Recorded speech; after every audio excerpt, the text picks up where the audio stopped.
আসসালামু আলাইকুম। টিএফবিডি চ্যানেল থেকে স্বাগতম। আজকে তোমাদের সাথে মক্কার ইতিহাসের দ্বিতীয় খণ্ড তুলে ধরব। কোনা ভুল হলে ক্ষমা দৃষ্টিতে দেখবা। আশা করি ভিডিওটি অনেক ভালো লাগবে এবং ইসলামের প্রতি অনেক জ্ঞান হবে। চলো শুরু করা যাক। যমম পানি পানের ফয়লত উনায়স রিয়াল্লাহু আনহু বলেন, আমি এখানে বায় 30 দিন যাবত আছি। রাসূল সাল্লাল্লাহু আলাইহি ওয়াসাল্লাম বললেন, তোমাকে কে খাদ্য দিত? আমি বললাম, যমম কূপের পানি ব্যতীত আমার জন্য কোনো খাদ্য ছিল না। এ পানি পান করেই আমি স্থূলদেহী হয়ে গেছি।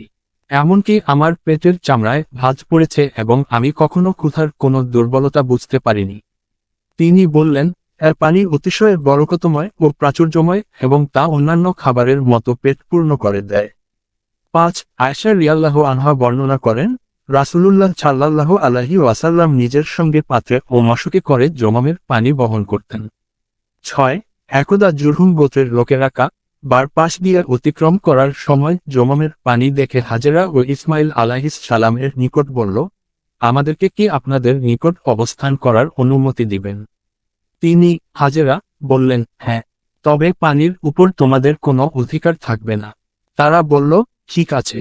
7 অতঃপর জুরহুম গোত্রের লোকদের মাধ্যমে মক্কায় জনবসতি গড়ে উঠল। ইসমাইল আলাইহিস সালাম যৌবনকালে পৌঁছলে জুরহুম গোত্রের মেয়েকে বিবাহ করেন। প্রথম স্ত্রী তালাক হলে দ্বিতীয় বিবাহ করেন এবং 12 জন সন্তান জন্মগ্রহণ করে।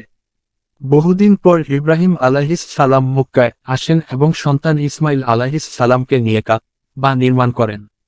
আর বা নির্মাণের সময় জান্নাতি পাথর হাজারে আসওয়াদ বাঘরের দরজার পাশের রুকনে স্থাপন করেন।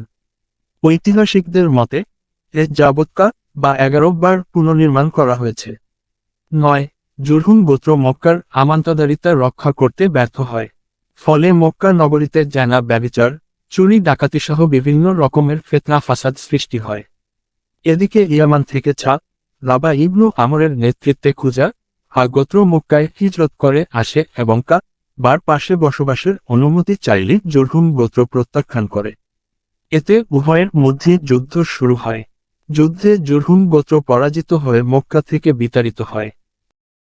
এতক্ষণ সাথে থাকার জন্য অনেক ধন্যবাদ। আশা করি এমন সাপোর্ট করবেন। Subscribe my YouTube channel.